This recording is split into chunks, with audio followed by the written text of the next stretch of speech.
Olá, bem-vindos a todos. Hoje temos um vídeo especial no Especialíssimo. Books, Less Beer and a Baby. Temos um convidado, um autor bastante reconhecido, Bastante reconhecido em o Portugal e Afonso fora, Cruz. Um daqueles sim. autores que nós, quanto mais conhecemos, mais notamos, temos alguns pontos em comum.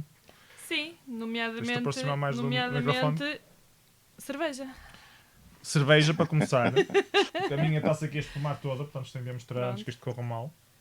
Porque o nosso canal começou por ser o Books and Beers. Entretanto apareceu o Baby e ficou Less Beer and a Baby. Porque eu só bebo Porque... sem álcool agora. Yeah. Vou Mas mostrar a minha costumamos ter sempre rapidamente. cervejas artesanais e falar um bocadinho delas também. Por isso é que Eu tenho uma Luzia. Ok, ok. O que é que tu podes dizer da Luzia, Cristina? Certo. é bastante boa. Tem edições especiais anuais com Grape Barley Wine que são espetaculares. E esta já está a ficar um bocado aqui. É de dezembro de 2020 para a atualidade, portanto já está a estar um bocado. Mas ainda deve estar bom, vamos a ver. E tu estás a ver o quê? Eu tenho a minha sem álcool, Nanny State, da Brewdog.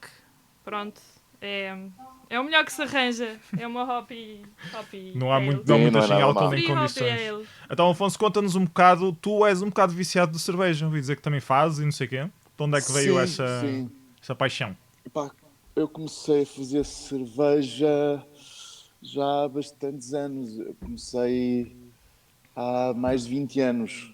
Uau! E Antes de na haver o boom altura, aqui em Portugal da craft beer, então.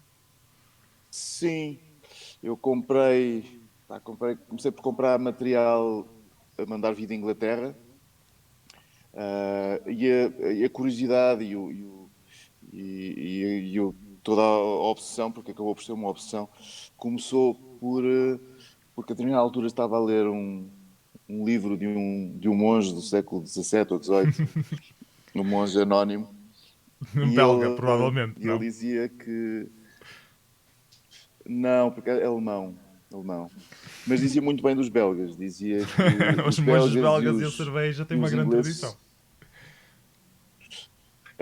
que os belgas e os ingleses sabiam fazer cerveja, o resto do mundo não. E, mas também dizia que o processo de fazer cerveja, o fabrico da cerveja, que era, que era passível de ser interpretado alegoricamente e que, portanto, seria basicamente uma escola de filosofia natural, que era o que se chamava na altura, basicamente, a física, e que através da produção de cerveja poderíamos compreender o mundo e o universo. E isso Uau! despertou muito a minha curiosidade, porque por que raio de motivo é que fazer cerveja poderia nos dar esses insights, essas iluminações tão impressionantes sobre o mundo. Então eu Isso comecei a fazer explica. um Depende da pouco por quantidade causa de disso, para cerveja que se tentar beber. perceber Quanto, o que é que quanto eu mais queria cerveja vês, dizer. mais Pois exatamente, percebes se sobre o calhar mundo. tinha mais que ver com isso. Isso está Não, relacionado era com o teu muito. livro do Jesus Cristo Bebe Cerveja? Ou o livro surgiu depois? O livro surgiu depois, já bastante depois.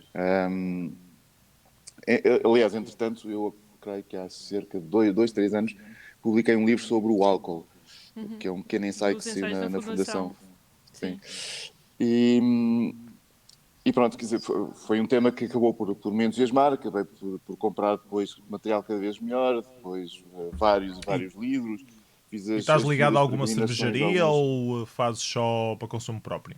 Não, só para consumo próprio. Sim, sim, Ok. sim. É que Sempre agora foi com assim, o boom de nunca. craft beer podias ter alguma Mas ligação com algum. sim, sim, mas eu nunca tive.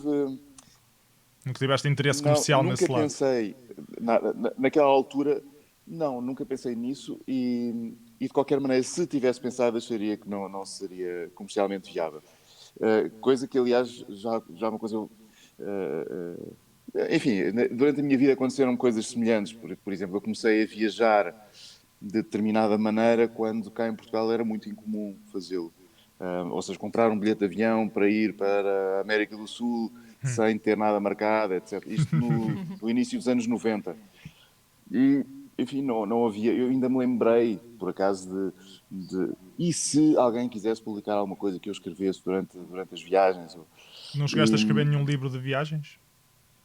tenho o Jalan Jalan, que é um livro bastante grande, tem Mas é 600 e tal recente. páginas, mas não é exclusivamente sobre viagens. Parte das viagens para depois falar um pouco sobre arte e literatura e ciência e filosofia, mas parto das viagens, ou seja, o coração do livro são as viagens.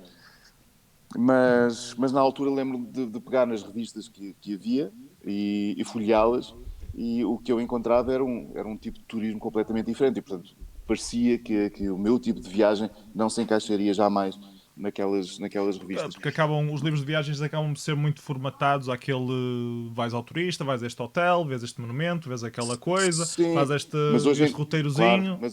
mas hoje em dia já não é verdade. Uhum. Há muitos artigos fora da coisa mais ortodoxa, do turismo mais ortodoxo. E aliás, alguns anos depois, não muito tempo depois, um conterrâneo meu, o Gonçalo Cadilho, começou a escrever, e com muito sucesso e muito merecido, eh, e sobre este. Ui, estás a quebrar um bocado aí a ligação. Temos problemas técnicos. Ui, reconnect. Oi, mas isto para dizer que com a cerveja foi basicamente a mesma coisa. Também nunca pensei nisso comercialmente, portanto, Estás um bocado. não sei se me estão a ouvir. Sim, sim, Sim, agora sim, sim. estamos. Tiveste aí uma quebra de ligação, mas já voltaste. Tu és um bocado o homem dos sete ofícios, fazes um bocado de tudo. Também tocas numa banda, fazias cinema de animação. Como é que, tipo, não gostas de ficar parado Sentes-te um bocado claustrofóbico quando estás só a fazer uma coisa e precisas de fazer mais? É isso?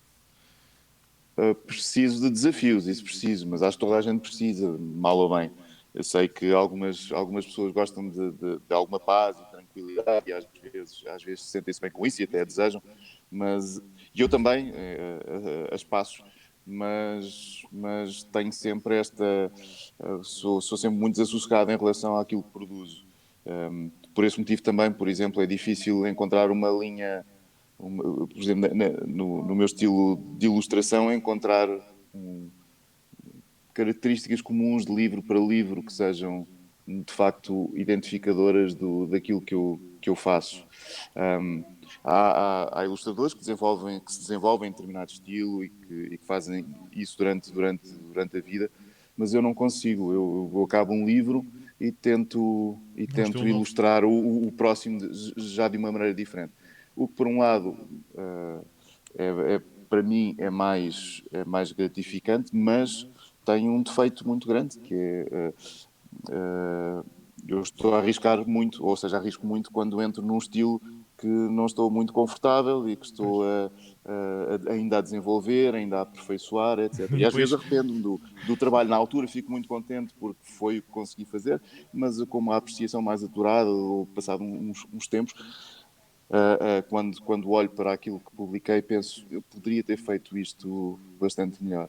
Mas enfim, não há outra possibilidade. Ou bem que eu sinto aperfeiçoou bastante a tua aquele. dor, que eu tenho um bocado o mesmo problema existencial, foco-me em muitas coisas diferentes e depois não sou perito em nenhuma delas. Tipo, sei de muitas e há alguma interligação entre as áreas, mas depois falta sempre ali um bocadinho, tu começas-te a comparar Sim, com as outras pessoas e falta ali um bocadinho para chegares ao nível dele.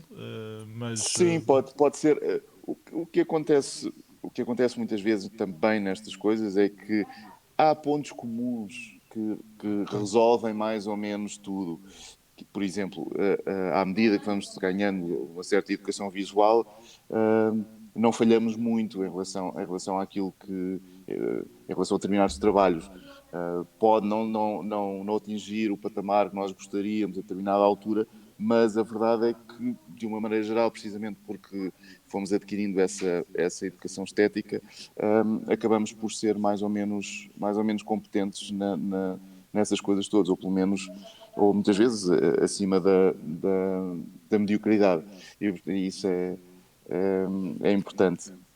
E claro, depois todas estas coisas são interdisciplinares e multidisciplinares e funcionam com muitas outras coisas.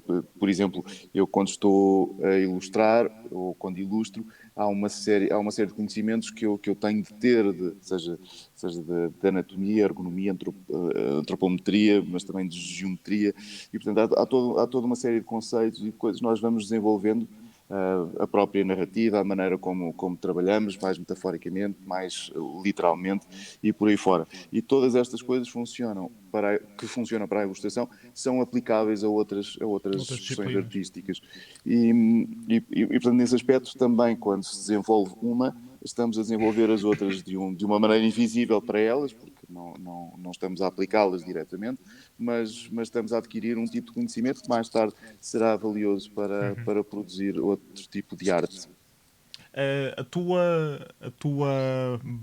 Eu ia chamar brincadeira, mas a tua banda já tem muitos anos e você já tem vários álbuns editados. Portanto, não é bem uma brincadeira, é uma coisa um bocado mais séria.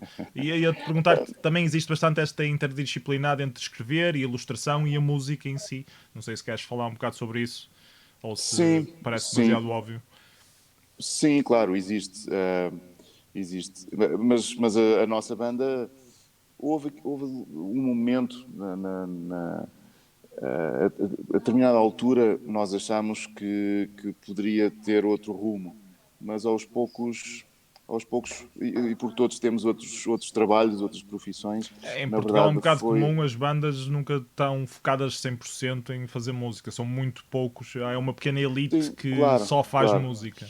Sim, depende muito da dedicação, também do risco que cada um quer correr, E o das horas mercado de em Portugal trabalho também é que bastante pequeno. desempenha. Claro, e no fundo não é muito diferente de ser escritor, ser É uma músico a coisa que eu te tempo queria inteiro. perguntar, isto de falar de mercados. O mercado português, eu conheço mais, sou mais ligado ao mundo da música porque tenho uma editora, apesar de ser sem fins lucrativos, conheço um bocado o mercado e sei que é difícil os novos artistas em Portugal crescerem. O pouco que eu conheço do mundo da escrita também me parece ser bastante difícil uma pessoa viver só de escrita aqui em Portugal. E eu vou vendo vários livros de ajuda a escritores e o mais famoso que eu consigo sempre recomendar ou lembrar-me é o do Neil Gaiman, onde ele diz que a vida de escritor é bastante simples, qualquer que seja o teu problema, só tens de escrever. Portanto, é muito focado. E a minha pergunta é: isso em Portugal funciona? Tu que és um escritor, eu julgo que és escritor profissional agora, que vives da escrita, isso funciona assim Sim, em Portugal? sim, funciona mais ou menos. Há aqui algumas considerações a tecer em relação a escritores estrangeiros. Por exemplo, eu há uns anos estive num festival que um- mais pareciam férias, mas de facto foi um festival. Eu nem sequer vi o mar e estava numa ilha. Foi em Bali. E, e nesse festival, muito dominado por australianos, mas tinha bastantes convidados internacionais, cerca de metade, mas a organização é feita por australianos, basicamente, e portanto há uma grande percentagem de australianos no festival. Um deles, que era um escritor, que teve as suas palestras, mas também moderou algumas mesas, e numa delas em que estava eu e um autor indonésio, esse moderador, estava genuinamente espantado, admirado, porque esse autor indonésio, era professor de primária, do primeiro ciclo. E, ele não conseguia conceber como é que ele conseguia publicar os livros dele estando a dar aulas. Portanto, Yeah, sem estar eu focado 100%. parecia uma coisa estranhíssima ter duas profissões. Mas mais do que isso, ter um acesso muito restrito à internet, porque ele vivia no meio rural. Isso E, para escrever, para ser mais produtivo, até é benéfico, não é? Tens menos distrações. Mais ou menos. Ele depois, a determinada altura, só para terminar a história, ele já muito confundido, porque realmente ele genuinamente não estava a compreender o que o indonésio lhe estava a dizer. E às tantas perguntou-lhe, mas então o Estado não te paga para escreveres? E eu, não, o Estado não paga para escrever. E depois perguntou-me a mim, então e a ti o Estado paga para escrever? Não, a mim o Estado não paga para escrever. E portanto eles têm uma relação muito diferente com a escrita. E depois há aqui uma questão de mercado, obviamente, nós somos 10 milhões, temos uma percentagem de leitores assíduos muito, muito reduzida, como aliás em quase todos os países, a percentagem não há de variar muito.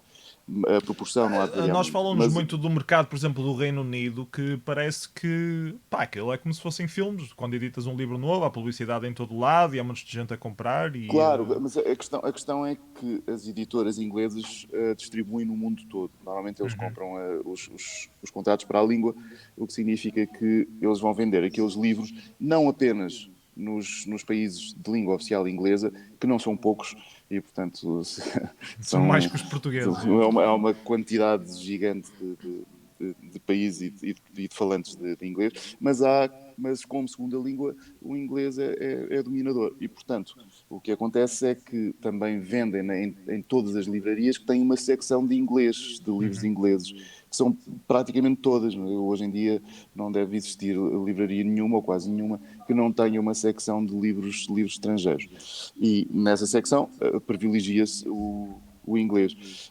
E muitas delas têm também relações muito fortes com os Estados Unidos e só juntando o mercado inglês, americano, temos uma quantidade incrível ou podemos ter uma quantidade incrível de leitores. Sim. Os números aí são completamente diferentes. Agora, há uma vantagem em estar num mercado pequeno, que normalmente as pessoas não falam, que é a concorrência num mercado muito grande é muito maior. Ou seja, é mais difícil eu ser um autor publicado numa boa editora num mercado muito competitivo e muito grande, mas se o fizer, eu tenho obviamente muito mais capacidade de chegar a leitores e, portanto, vender e viver da escrita. Num país pequeno, eu tenho mais possibilidade de chegar a uma boa editora, mas menos possibilidades de Ser muito conquistar o conhecido. mundo, entre aspas, ou de conquistar leitores pelo mundo fora, de conseguir traduções, etc, etc. É Esse isso que eu te ia um perguntar. problema. Se tu chegas a. Eu sei que já tens alguns dos teus livros traduzidos. Quanto é que tu traduzes e quanto é que tu vendes do mercado brasileiro, se não é indiscrição? O Sabes dar assim mercado, o uma ideia? mercado brasileiro, o mercado brasileiro não é Brasileiro um. e outro lusófono. Em África também há muitos países onde se lê português. Sim, Não sei se é um sim, mercado muito grande ou não. não há expressão, não. E os livros circulam muito mal, ao contrário de outros países, ou outras línguas. Por exemplo, em língua espanhola os livros circulam muito melhor. Se eu for a uma editora, a uma livraria em Bogotá, por exemplo, eu vou encontrar livros de todos os países de língua espanhola. Espanhol. Em Portugal isso não acontece. Portanto, quando entro numa livraria, os livros Felizmente temos importados, um por acordo exemplo, do Brasil, ortográfico para resolver estão. isso, não é? Exato. Bem, o acordo ortográfico nunca seria para resolver isso, mas nem até porque nós, por exemplo, nós temos alguma capacidade, os portugueses têm alguma capacidade, de uma maneira geral, para compreender o espanhol, por exemplo, ao contrário, o contrário não se verifica. Mas, por exemplo, os brasileiros têm alguma dificuldade, especialmente os brasileiros têm alguma dificuldade em compreender os portugueses a falar, mas isso não acontece no mundo de língua espanhola. Eles compreendem-se muito bem, estão muito Uma coisa habituados a muito ouvir curiosa que eu as várias notei quando diferenças. estava a falar com a malta da América do Sul é que os mexicanos e argentinos entendem os brasileiros. Que achei muito curioso. Porque aqui os espanhóis não percebem nada de português, apesar dos Sim, portugueses sim, perceberem espanhóis. E na América Latina parece que há ali uma união um bocado maior. Não sei se foi só os meus amigos com quem eu sim, falei, se é uma porque cena mais experimento. sim, porque não, há vogais abertas, há coisas que são muito mais parecidas entre o português do Brasil e o, e a- O e o espanhol espanhol da sul-americano. América do Sul. Eu própria Por percebo exemplo, mais o se nós espanhol da América do pensarmos, Sul do que da América Central do que o espanhol de Espanha. Portanto, Vale. pois também pode sim. acontecer para nós. Exato. Agora, uma coisa, por exemplo, vamos imaginar o verbo pedir. Nós dizemos pedir e fechamos o E. E para eles é como se não existisse um E, como se fosse um P, um D, um I e um R. Tanto para os brasileiros como para os falantes de espanhol. Ora, acontece que tanto em espanhol quanto no Brasil o E é aberto. E, portanto, o verbo pedir, quando se diz tanto em espanhol quanto em português do Brasil, é semelhante, ao contrário do Yeah. português, que é pedir. E este pedir fica assim uma coisinha muito, muito subtil ali no meio, Parece um que bocado é muito snob. difícil de É. dizer. E de facto, temos aqui algumas subtilezas que são difíceis de reproduzir e às vezes de ouvir. É preciso alguma prática, algum treino. Mas isto para dizer que as relações não são assim tão... A circulação dos livros não funciona muito bem. Depois temos alguns países que estão a sair ou de guerras civis, ou isto no mundo lusófono, ou que têm um contexto social muito problemático e que às vezes não têm uma biblioteca pública em todo o país, outras vezes fala-se muito pouco português, ou seja, a percentagem de falantes de português é mínima. E, portanto, é sempre muito difícil fazer os livros circular. Há outros países que, por outro lado, funcionam muito melhor do que os espanhóis, como, por exemplo, ou do que a língua espanhola, como, por exemplo, a língua árabe. Eu estava a ver o teu Goodreads e os que tens mais ratings são traduções árabes dos teus livros. Achei isso Sim. fascinante. Sim, eles são bons leitores, leem bastante e de facto os livros circulam. E os contratos, se for para árabe comum, normalmente implicam 22 países. E se houver uma boa circulação nesses 22 países, coisa que eu duvidava inicialmente, enfim, pode correr bem. Nós estamos habituados a ouvir só coisas más dos mundos árabes, que é tudo extremistas e muçulmanos e não sei o quê, mas quer dizer, há muita gente culta Claro, lá e há países e países, não é? Não, de todos, sim. São grandes amantes, de uma maneira geral, são grandes amantes da poesia, gostam muito de poesia, são bons leitores e por incrível que pareça, a minha experiência é que são capazes de coisas que nós jamais faríamos pela literatura. Eu lembro-me de estar na Tunísia e terem ido pessoas da Argélia para me ouvir falar. Ou de estar no Kuwait e terem ido pessoas da Arábia Saudita para me ouvir falar. E, portanto, e quando digo isto, quer dizer que para nós seria mais ou menos consensual de que se acontecer uma feira em Lisboa, as pessoas do Porto não vão ouvir-me de propósito, ou vice-versa. Mas isso é porque o Pode português acontecer, mas é é mais preguiçoso incomum. para se mover. Porque já tive essa discussão, porque às vezes falo com os meus amigos brasileiros que eles estão habituados a distâncias completamente diferentes, não é?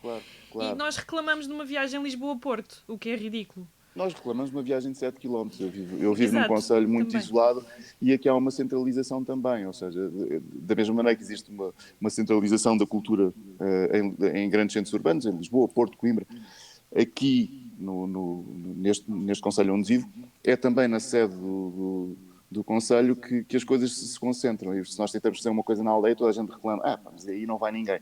E estamos a falar de 5 km, uma aldeia que fica a 5 ou 10 km da sede do concelho, em que não há trânsito, não há problemas de estacionamento, enfim, não custa nada essa deslocação. Só um bocado comodista. Não, tem tudo a ver com o tamanho do país, etc. Mas aqui referia-me ao contexto dos falantes de árabe, que de uma maneira geral gostam muito de poesia, ainda que tudo isto seja uma generalização tonta, porque os países são muito diferentes. O Iraque é muito diferente de Marrocos e, portanto, há que ter em consideração tudo isso. E, portanto, tem contextos históricos diferentes, enfim, é tudo relativamente diferente para que se possa colocar tudo no mesmo umas são mais extremistas bolo. do que outras. Claro, há países que têm governos extremistas, há países que são bastante liberais nos costumes e alguns até surpreendentemente, porque as notícias que nos chegam são muitas vezes muito filtradas em determinada direção. Não no mau sentido, não digo isto no mau sentido. Mas nós não temos um contacto real, como é que os países de facto funcionam, como é que a cultura de facto escapa-nos o lado positivo de alguns países. Eu, por exemplo, quando estive em Ramallah, na Palestina, apercebi-me que as mulheres usam o cabelo destapado. Enfim, há também mulheres que tapam o cabelo, mas há muitas mulheres com o cabelo destapado, ao contrário de muitos outros países, por exemplo, o Kuwait, que nos parece mais, que na visão moderna, nos parece um país daqueles mais ou menos livre. e depois não é todo verdade. As Mas mulheres isso no também Kuwait muda andam muito sempre... com as décadas, que eu lembro-me de ler o livro, como é que se chama aquela senhora do Sim, Irão? com certeza. O Persepolis, acho eu que se Sim, o Uh, chama. Persépolis, sim. Marjane Sim, E ela sim, Satrapi. conta de como estamos num ciclo. claro, Aquilo claro. nos anos Enfim, 90 estava a ficar sim, moderno sim, e sim, de sim. repente voltou tudo atrás. Claro, claro, claro. Há aqui um problema um problema cultural e de choque cultural entre algum Oriente aí neste caso da Ásia Central, ainda que o Irão seja um caso à parte, Um parece-me, bocado. porque, enfim, Teve ali muitos conflitos que moldaram muito a sim, política e a mas cultura. o que eu conheço e com os escritores que falei, iranianos, eles dizem que sempre foram uma sociedade relativamente aberta. E mesmo com o escalar da islamização da sociedade, eles mantêm algumas práticas muito mais isoladas, ou seja, particular. Tem uma esfera particular e depois tem uma esfera pública. E também nessa medida. E nós reparamos isso, por exemplo, nos filmes, no cinema iraniano, que é de bastante qualidade, mas também na ilustração, por exemplo.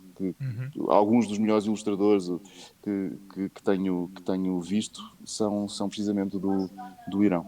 E, portanto, continua a haver uma produção cultural muito grande. E se nós imaginarmos, o Irão para o Oriente o que para nós é a Grécia, é um berço cultural com uma história gigante.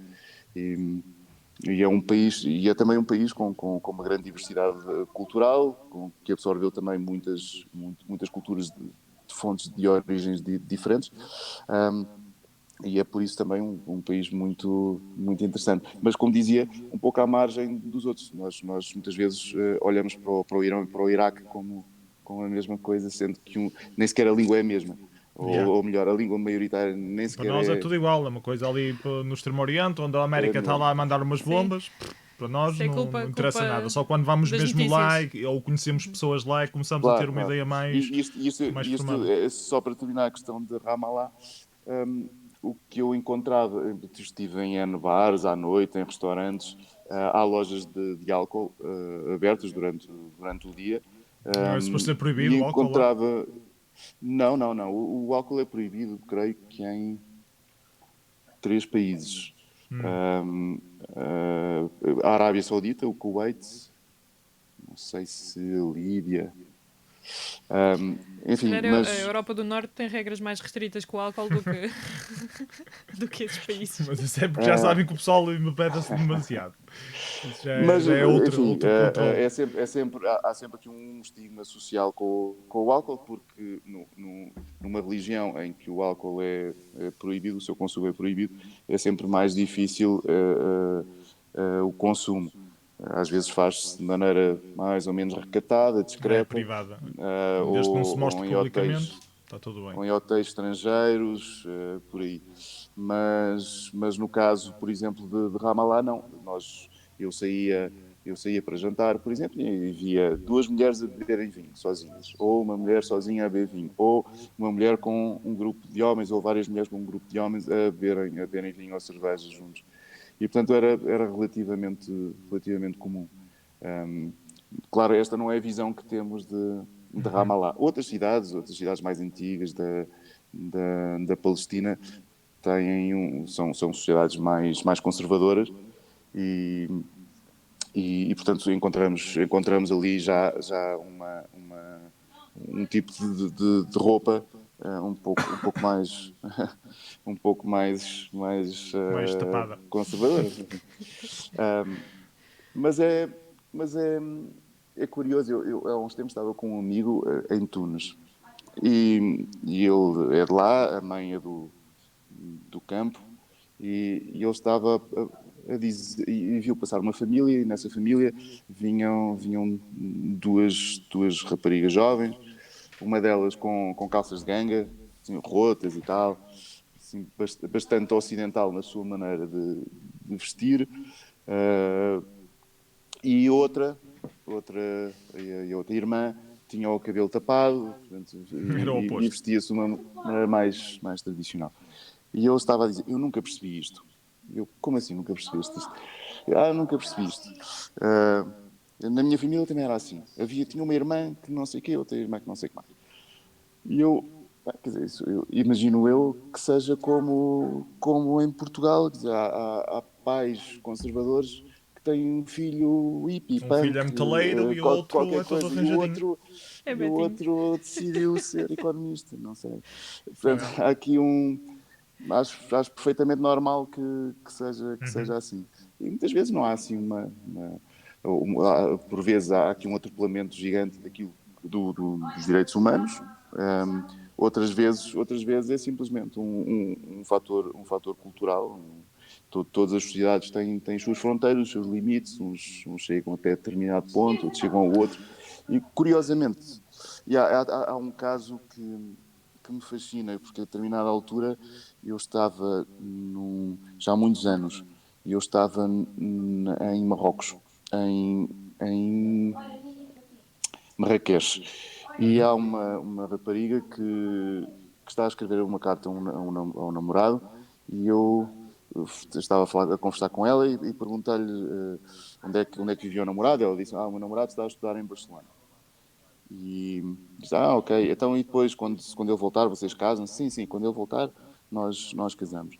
E às tantas, no meio da conversa, percebi-me que eles nunca se tinham visto, não se conheciam pessoalmente.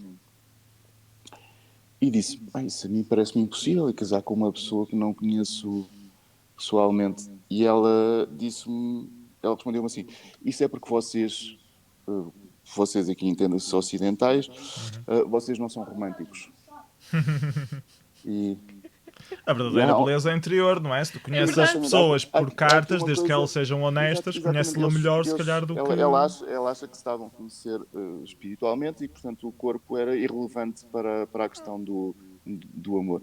E, Acho que sou portanto, obrigado não há a aqui, concordar assim, com ela. Também gosto dessa versão. E há uma versão, ou seja, há aqui uma opinião, uma visão, uma perspectiva desta questão que é completamente diferente daquela a que nós estamos habituados. Bem, nós costumamos fazer tangentes e falar de coisas muito... Nunca pensei que nós íamos acabar a falar sobre o Irão e sobre...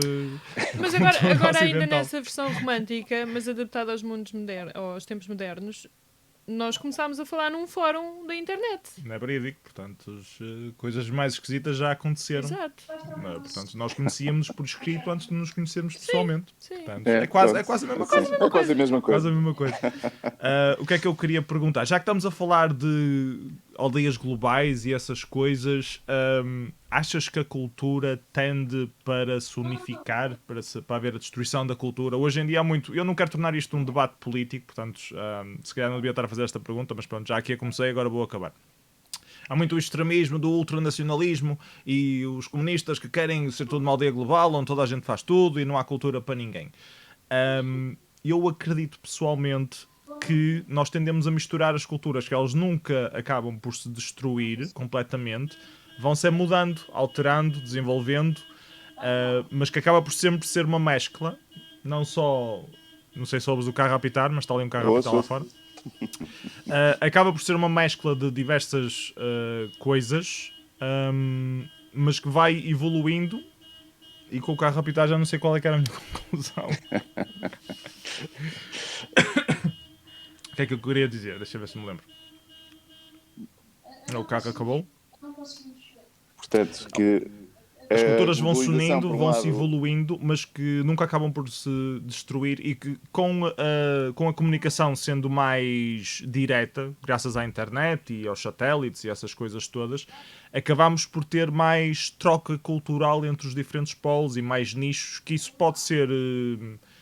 pode puxar para ambos os lados. Por um lado, consegue unificar pessoas que não se conhecem de lado nenhum do outro lado do planeta. Por outro lado, cria mais nichos muito específicos, que pessoas finalmente se sentem validadas por ter este fetiche muito específico, de uma coisa muito específica, que finalmente encontrar mais duas pessoas que são iguais. Portanto, agora é uma cena e vamos avançar com isto e tornar isto grande e fazer isto uma cultura, e depois acabamos assim com muitas coisas que acaba por não ter muito interesse social, global, mas que são na mesma interessantes e fascinantes, e é um derivado um bocado da mescla cultural desta comunicação global em que nós vivemos. Temos o exemplo do BookTube. Aí, O BookTube é muita troca de conhecimento. pelo menos cá em Portugal, em que ser leitor em qualquer sítio é uma atividade muito solitária, não é? Mas hoje em dia já não é tanto, porque nós conseguimos não só estar a gravar estas entrevistas, estar a promover debates, temos lives de discussões de vídeos, clubes de leitura à distância, essas coisas todas. Portanto, aí o teu nicho é mais fácil de atingir. A internet pode ser positivo, pode ser negativo. Depende de como é que as pessoas usam. Acaba por ser uma ferramenta. Em relação à solidão do autor, enfim, o escritor escreve sozinho. Não se sente só, mas escreve sozinho. Eu, quando estou a escrever, não estou a pensar, tal como quando estou a ler, não sinto solidão. Olá, Mas, isto escreveste sozinho? Eu estava a olhar para isto e eu não percebia muito bem. Cada uma das pessoas escreveu um capítulo, foi isso? A minha parte eu escrevi sozinho. Sim, não, cada pessoa escreveu 2 capítulos. Ok, mas já tinhas lido os outros antes de escrever o teu? Ou tu escreveste o primeiro e não quiseste saber do resto? Eu, por acaso, escrevi o primeiro, é verdade. Assim é mais fácil. Mas tu tens mais coisas destas, de escrever assim só capítulos e depois alguém vai continuando e vai escrevendo outros capítulos, que eu já apanhei algumas coisinhas na internet. Sim. Mas normalmente foi digital, foi em plataformas digitais e não em livro. Já aconteceu em livro com outros escritores, mas não fui eu a começar o livro. Mas sim, sobre a solidão do autor, explica lá. Mas sim, eu não sei, eu até acho que um escritor tem uma vida menos solitária do que, sei lá, do que um empregado de banco, ou não sei, há muitas outras profissões que eu acho que são extremamente solitárias, sei lá, uma pessoa que trabalha numa portagem na portagem da ponte, vamos imaginar. Diz olá a muita gente. Exatamente, o falar mas não tem aquela conexão. Implica, claro, não há necessariamente aí romper com a solidão. E, portanto, acho que determinadas profissões são extremamente solitárias e com poucas... E são, muitas vezes, também pouco gratificantes para a própria pessoa. E, portanto, não sei ao certo se o trabalho do escritor será mais solitário do que muitas outras profissões que parecem menos, porque precisamente tem esse contacto com o público. Mas que muitas vezes não implica muito mais do que isso. De resto, os escritores também, ao contrário do que as pessoas pensam... E o feedback direto com as pessoas? Tu agora vais ao Goodreads e vês logo o que é que as pessoas acham sobre o teu livro. Tu antigamente não tinhas essa noção. Eu evito. Evitas ir ler? Evito. Inicialmente gostava muito de ler as opiniões, etc. Mas há aqui aquela negativa parece que espeta mais a faca do que todas as positivas, não é? Não contrabalança muito bem. Sim. Não há um equilíbrio entre o bem e o mal. Nós sentimos que o mal é muito mais poderoso do que o bem. O Tolkien, nos livros dele, tinha sempre aquela ideia de que só preciso não sei quantos magos brancos para derrotar do mal e tal. E de facto é uma coisa mais ou menos generalizada. O universo tem uma tendência, está inclinado para um lado nitidamente, que é o mal. E que, por acaso, hoje em dia há um termo... Hoje em dia, enfim, no Goodreads as pessoas até não costumam ser assim muito mazinhos. Não. Até costumam dar reviews bastante coerentes. Mas eu acho que o próprio autor, quando o leitor aponta a falha que para o autor já era um bocado óbvia, fica sempre um bocado aquele sentimento de que eu já sabia que isto está mal e as pessoas realmente notaram. Não tanto. Achas que não? Não. Eu acho que entristece muito mais quando é mentira ou quando é maldade. Ou não perceberam de todo. Ou isso, mas quando não perceberam, a culpa pode ser minha. Isso, ou seja, é porque eu não fui claro o suficiente, ou porque devia ter expressado de outra maneira. Não quer dizer que a pessoa seja mais ou menos inteligente. Posso ter sido eu e, portanto, eu devo assumir que à partida fui eu e, portanto, não o ónus não está Eu sempre ouvi que nos leitores. devia haver aquele balanço entre nos fazermos entender e, em vez de tentar agradar a toda a gente, só tentar nos agradar a nós próprios, porque é impossível agradar a toda a gente. Claro. Mas tem de haver um bocado meio termo, não é? Sim, a questão nem é muito essa. Em relação às críticas negativas, as críticas dos leitores são ótimas na maioria dos casos. Normalmente não são ad hominem, não estão preocupados se gosta ou não gosta daquela pessoa, ou tenho uma má impressão da sua maneira de estar na vida. Portanto, cingem-se à sua experiência de leitura, o que é excelente, porque estão de facto a analisar, e às vezes de uma maneira muito genuína, sem procurar uma justificação muito, muito racional. Às vezes não gostam, não gostei. Eu acho isso extremamente valioso.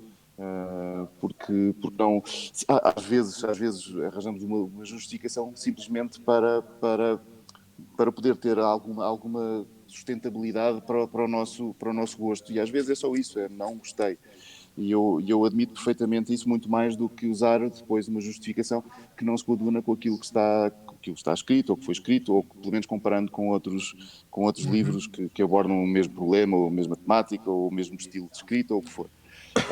O que depois é pior é que normalmente os grandes insultos, o ódio que às vezes tu vês nos comentários, não são de leitores, são de outros escritores, ou de aspirantes a escritores, ou de pessoas que têm que sentem a um bocado de pretensão. inveja. Porque se tu imaginares, não é possível uma pessoa odiar eu não gosto do livro, pôs-o lá no sítio onde ele estava, desisto do livro, ou leio o livro até ao final e depois digo, pronto, não me encantou, não gostei nada disto, achei muito fraquinho, etc. Mas não odeio aquilo ao ponto de insultar este e o outro. E, portanto, quando isso acontece é porque aquilo me toca de alguma maneira, noutros... Estás a dizer mais sobre ti do que estás a dizer sobre o livro, Sim, quando acabas por fazer exatamente. assim. E às vezes custa ler algumas coisas. Então passei a evitar, inclusivamente as entrevistas. Eu agora, enfim, leio muito poucas. Mas não as revisito. Foi o que foi, pronto. E não quero muito. Também há um autocansaço. A gente vai-se... E quanto mais nome tens, tu já és bastante reconhecido, portanto acabas por receber muito mais feedback e acaba por ser um bocado avassalador. Se calhar a quantidade de coisas tens de filtrar um bocado o que é que vale a pena. Às vezes eu também deixei de ter atividade no Facebook, tenho muito pouca. No Instagram tenho, porque é possível bloquear. Não, orientar, mas porque não é tão... Não há essa quantidade incrível de mensagens ou de comentários, etc. Então é possível viver com aqueles comentários. Vamos imaginar, naquele dia tenho 10 pessoas que me tagaram por uma coisa qualquer, então deixo ali um smile, uma coisa qualquer. Um coraçãozinho e pronto, já está a ligação com o público feita. Eu gostaria de deixar muito mais, mas era um trabalho, era outro trabalho. Eu tinha de... Não tens ninguém para tratar da comunicação social? Há algumas pessoas que têm. Não. Ainda não chegaste a esse patamar? Não, por vários motivos. Ou não tens interesse pessoalmente em... Não, por vários motivos. Eu acho que as pessoas me contactam para falar comigo e não com outra pessoa. Depois, se é para fazer publicidade, não sinto muita necessidade, nem sei se... Mas mais um trabalho de editora e de agenciamento do que... E depois, o que realmente seria uma ajuda seria lidar, por exemplo, com coisas que não é possível. Por exemplo, as entrevistas. Uma entrevista ocupa muito tempo, e se for escrita, às vezes um dia inteiro, são horas a responder, porque depois, se for falado, se for assim espontâneo, é uma coisa. Outra coisa é eu ter de corrigir aquilo que escrevi, depois tem de parecer um bocadinho melhor, tem de parecer um bocadinho mais inteligente, e depois não pode ter uma gralha porque é um escritor, claro, ficar mal. E então Tu usas o corretor ortográfico ou escreves tudo? Mas além disso, eu já te digo, mas além disso, eu há outro problema, que são as solicitações, os convites para ir à biblioteca, para ir ao clube de leitura, Pois para são ir ao cada vez festival, mais. para ir à feira do livro, para Agora ir não. aqui, ali. E Falando da acontece Feira que do Livro, não sei, desculpa estar-te a interromper nessa linha de pensamento, mas feiras do livro este ano, vais ter presença? Isto agora com o Covid é um bocado... vou no fim de semana, vou à Feira do Livro de Lisboa. É Ok, a queres segunda deixar vez aí que as eu datas para saio, quem estiver a ouvir? 5 e 6 à tarde. 5 e 6. Ah, Nós estávamos a planear fazer primeiro disto quando? Ao dia 5 ou dia Ao dia 6. 5 ou dia 6. Fizemos dia 5. Como é que te dá mais jeito, Afonso? Dia 5 ou dia 6. Nós o bom, primeiro normalmente estamos no chat a responder a perguntas. Não sei se tens interesse ou disponibilidade se para for no isso. dia 6, portanto, provavelmente já não adianta, porque já, Já já, passou. não, já não estarei na Feira do Livro. Mas também acho não é propriamente uma necessidade de, lá está, Mas ter nós se calhar fazemos assim, no Instagram, quando estivermos a dizer que isto vai para o ar no Premiere, falamos que vai estar na Feira do Podemos, Livro sim. também, assim ajudamos a Ok. publicitar isso Até um porque bocado. o nosso público, de certeza, que já sabe antes de nós que ele vai estar na Feira do Livro. Pronto, porque nós não somos os únicos a gostar de Afonso Cruz. Muito Sim. mais gente É também verídico. gosta, portanto. E esta é a Ah, segunda vez que saio, de casa desde que começou o confinamento, Desde o Covid. desde a Covid, sim. Eu estava, na verdade eu soube que que o Luís Sepúlveda estava infectado, eu soube disso no Luxemburgo. E voltei para casa e autoconfinei-me. Na altura não havia ainda regra nenhuma. Liguei para a Saúde 24, perguntava o que deveria fazer. Fiquei em casa então 14 dias e passado pouco tempo começou o confinamento. E portanto, e desde essa altura fui uma vez à Biblioteca do Eiras, sem público. Havia 3 ou 4 pessoas a representar alguns clubes de leitura e a biblioteca, portanto numa plateia grande. E agora vou à Feira do Livro, será a primeira vez. E tenho ainda um evento que não foi cancelado. Foi o único deste ano que não foi cancelado. Que será no final de setembro. Vou à Escandinávia, tenho um livro.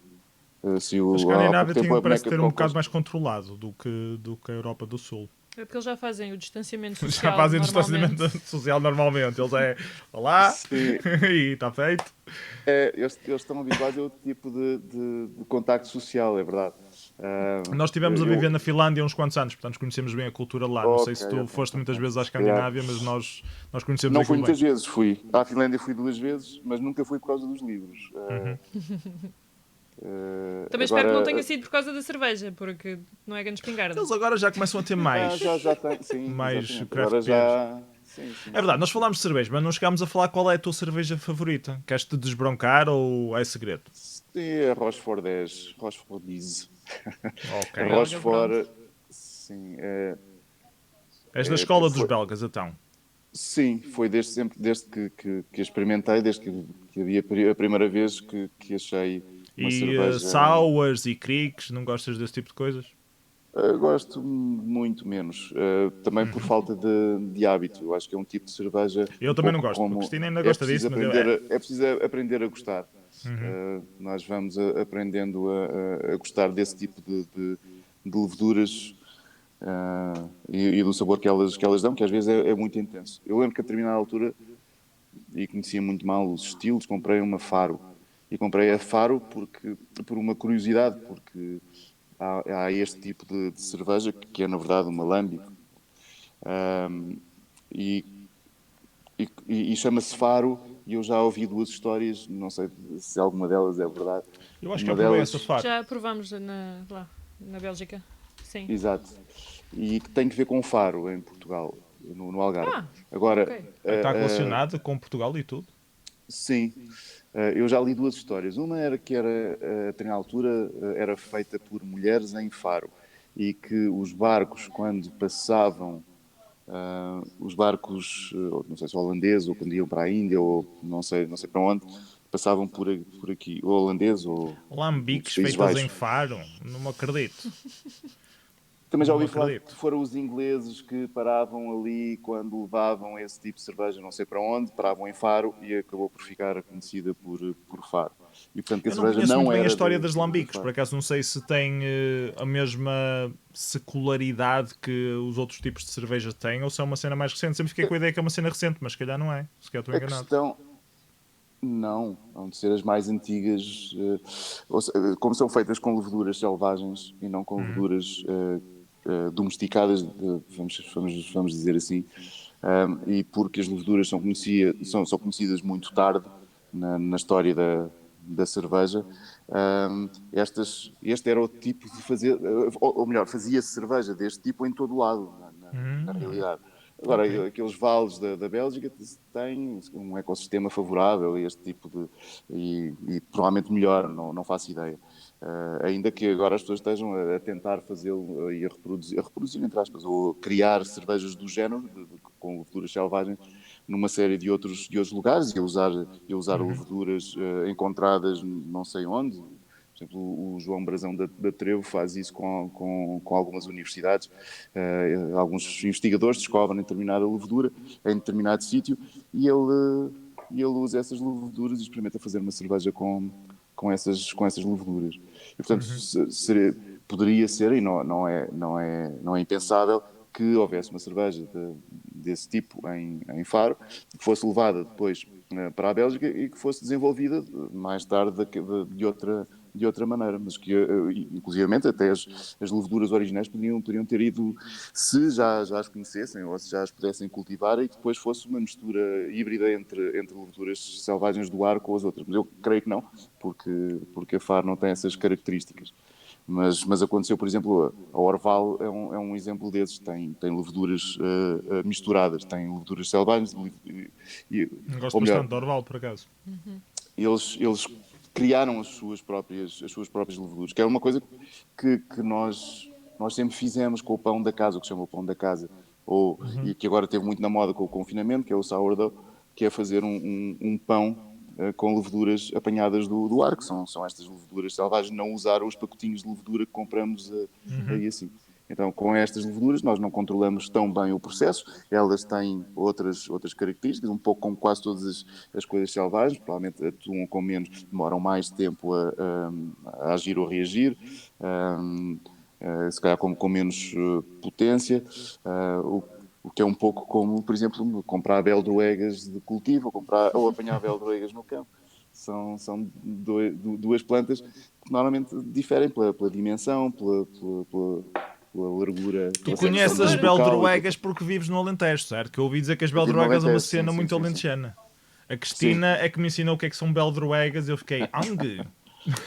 Porque eu sou lisboeta, mas o meu pai era do Alentejo, portanto a sorda de beldroegas é um prato muito apreciado por mim. Ela a fazer a sorda de beldroegas durante o verão, eu, Fónix, se boeda quente, a saber esquisito, como é que tu comes isto? Mas ela, quando sabe bem. Qual é que era o... quando quando há beldroegas. Exato. Não era cálcio? O que é que aquilo tinha? Era muito forte? É muito rico em ômega 3. Muito rico em ômega 3.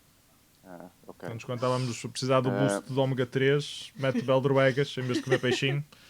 Há quem coma crua em salada, pronto. Mas eu já vi essa planta em todo lado. Sim, todo lado. Agora está na moda. Não, mas na selvagem, de género Tailândia, Moçambique, Estados Unidos, todo lado. Pensava que era uma coisa muito tuga. O problema é que não é consumido, não há muito. Só nós é que comemos. Só nós é que sabemos fazer a sorda daquilo. Nem todos, porque também acho que praticamente só o Alentejo e a Extremadura aqui na Raia é que usam as beldroegas para a sopa. Eu também já comi na Polónia, uma sopa muito parecida. Na verdade, aqui chama-se sorda, mas lá já para o resto do país é uma sim. sopa. E na Polónia comi, também levava o ovo, as beldroegas. A grande diferença é que não tinha queijo. Normalmente a sopa de beldroegas alentejana leva queijo. E eu creio que esta não tinha queijo e levava vinagre. Portanto, era vinagrada. Mas de resto era muito parecido. Era muito parecida com a nossa. Freak show. É verdade. Nós ainda não mostramos. Queres mostrar a pilha de livros que nós temos? Tu tens uma quantidade ridícula de livros publicados, Afonso. Nós só temos para aí um quinto e mesmo assim são muitos. Nós começámos a ver os livros todos que nós temos de ti. E temos uma pilha substancial. Mostra aí. É verdade. Mostra aí, sem caíres. Uau. Também tens muitas colaborações aqui pelo meio, não são só individuais. Sim. O preferido da Cristina não tenho. É o Onde Param os Guarda-Chuvas. Eu engano-me sempre no título. Não sei se disse direito. Para onde vão os guarda-chuvas? Para onde vão os guarda-chuvas, exatamente. Queres falar sobre isso, Cristina? Li o da biblioteca e adorei. Só que li alguns entre a primeira e a quarta edição, que tinha aquelas ilustrações no início. E então, uma pergunta que temos para te fazer. Queria comprar um desses. Quando é que reeditam com as ilustrações? Já reeditaram, só que tiraram as ilustrações. Reeditaram com as ilustrações, isso é que tem de ser, porque a gente quer as ilustrações. As ilustrações eram tuas, não eram, Afonso? Sim, ou era de outra pessoa? Sim. E eu ainda não comprei por causa disso, portanto ainda não está nesta pilha por causa disso. Pois, esse livro inicialmente, a minha ideia era muito mais pequeno, eram 100 e tal páginas e a primeira versão que eu entreguei à editora eram de 100 e tal páginas. E a minha ideia era ser um tríptico, uma trilogia, não é bem uma trilogia. Enfim, tinha 3 partes, uma parte para crianças, uma parte para jovens e uma parte para adultos. E depois acabei por perceber que a parte para jovens era muito duvidosa, ou era muito infantil e seria infantil, ou as pessoas considerariam infantil à mesma, ou então era um bocadinho mais adulto e as pessoas dentro do bolo achariam que era uma parte mais infantilizada de um livro para adultos, mas que não deixaria de ser uma parte para adultos. E portanto era muito difícil colocar estes 3 públicos-alvo assim tão definidos ali numa coisa. A parte das crianças eu mantive. E então tinha essa pequena... O primeiro capítulo era uma história para crianças que já não acreditam no Pai Natal. Portanto, crianças com mais de 5, 6 anos ou 7. E era uma história que eu gosto muito e que quando mudei de editor, portanto, a edição deixou de ser Alfaguara e passou a ser Companhia das Letras, eu decidi tirar essa história na perspectiva também de a publicar depois isoladamente mais tarde. Coisa que nunca chegou a suceder. Mas também teve que ver com outra questão, que era algumas pessoas não percebiam porque é que aquela história estava lá no início. Isso também é Porque verdade. são burras! Porque o autor quer que aquilo esteja lá! Tens de pensar sobre o assunto! Exatamente. Foi por isso mesmo que eu achei, porque para nós, escritores, é muito difícil perceber se estamos a ser subtis ou se estamos a ser demasiado obscenos ou demasiado explícitos naquilo que fazemos. E não sentes um bocado mal de acabar por formatar um bocado ao mercado? Não me leves a mal esta pergunta, mas parece que acabas por deturpar um bocado a visão do artista para formatar um bocado, para tentar vender um bocado mais. Desculpa lá se estou a insultar-te de alguma maneira. Não, de todo. Como é que tu lidas com essa questão? Eu não faço concessão ao tipo, ao tema, nem ao tipo de coisa que quero dizer. Mas se eu quiser dizer determinada coisa, quiser ser claro em determinadas coisas, eu quero que funcione. Quando não funciona, foi porque eu errei. São coisas diferentes. Eu não vou adequar o meu tipo de discurso, o meu tipo de verdade, o meu tipo de abordagem, o meu tipo de estilo, etc., ao gosto dos leitores. Isso seria, aliás, uma ofensa para mim e para eles. E para toda a gente. Não, nem nunca tive pressões de qualquer tipo em relação a isso. Agora, há determinadas coisas que eu acho que são... que eu estou a comunicar e que consigo dizer aquilo. Achas que será mais claro se fizeres essa versão editada? Foi isso? Não, o que aconteceu nesse livro foi que muita gente, incluindo críticos literários, não perceberam porque é que estava lá aquela história e depois num deles tive assim, uma certa acusação do tipo que eu queria mostrar que era ilustrador e por isso mesmo tinha posto uma história ilustrada ao início. Críticos. E que eu achei, lá está, por um lado achei injusto, mas por outro eu percebo, ele não percebeu porque é que aquela história estava lá e portanto aquilo parecia uma coisa gratuita acrescentada ao livro. Mas na verdade era a infância de uma das personagens. Há uma personagem que é adotada, um miúdo que é adotado, que durante a sua infância, ele depois explica mais à frente, na sua infância trabalhou numa fábrica de brinquedos no Paquistão, que é onde o livro teoricamente se passa. E, portanto, aquele primeiro capítulo é sobre crianças que trabalham numa fábrica. Basicamente é isto, é o contexto da vida daquela criança. E, portanto, para mim fazia todo o sentido. Mas porque pensei, bom, isto pode não ser claro que estou a falar daquela criança, porque é um livro que fala do Natal, escrevi um nome, agora tenho o telefone a tocar. Telepisa, boa tarde. E então pus o nome da criança junto à ilustração, para que se percebesse que era eu. E portanto achei, isto se calhar é demasiado explícito. Mas mesmo assim as pessoas não fazem a relação. E porquê? Porque quando começam a ler o livro, depois de lerem aquilo, depois de lerem aquela primeira parte, depois de lerem aquilo, só 400 páginas depois ou 300 páginas depois é que aparece aquela criança. Já ninguém se lembra daquele primeiro capítulo. E não faz qualquer relação entre isso e aquilo que leu 300 ou 400 Páginas depois. E, portanto, parece-me aqui um erro na estrutura, na maneira como imaginei a história. E, portanto, não... Acabou por ser uma revisão. Ok, sim, senhor. Sim. Temos aqui outras perguntas para ti. Deixa ver se estamos a esquecer de alguma coisa, que também o tempo já começa a ser bastante e não queremos estar a roubar-te muito. Como é que tu fazes para os nomes das personagens?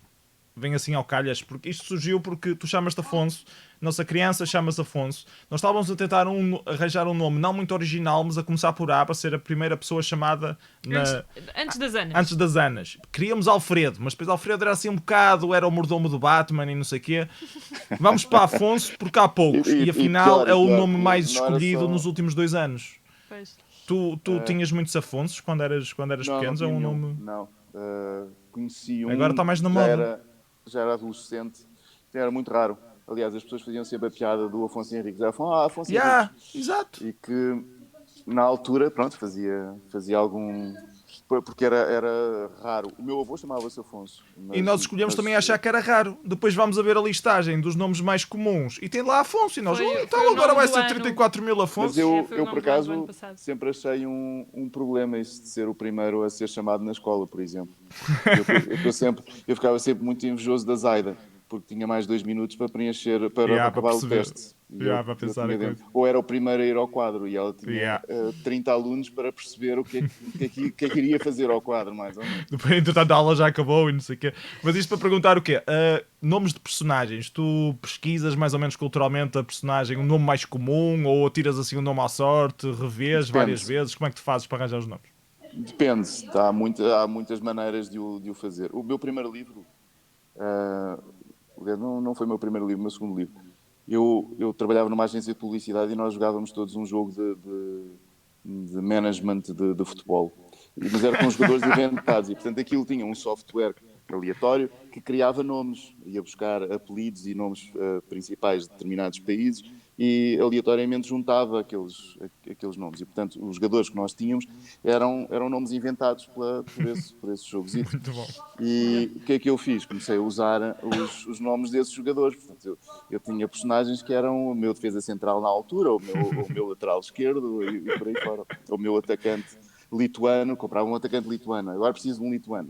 Já tenho um nome aqui criado, então usava daí. Isso seria uma escolha aleatória. Outras vezes não, outras vezes tem que ver com o nome, com aquilo que os personagens representam ou que fazem em determinada história. Por exemplo, o Isaac Dresner significa Dresden, e ele vivia em Dresden, nasceu em Dresden, e portanto faria sentido já o Vogel, o grande amigo dele, significa pássaro. Ele também tinha uma loja de pássaros e por aí fora. Portanto, há alguns nomes que têm uma relação.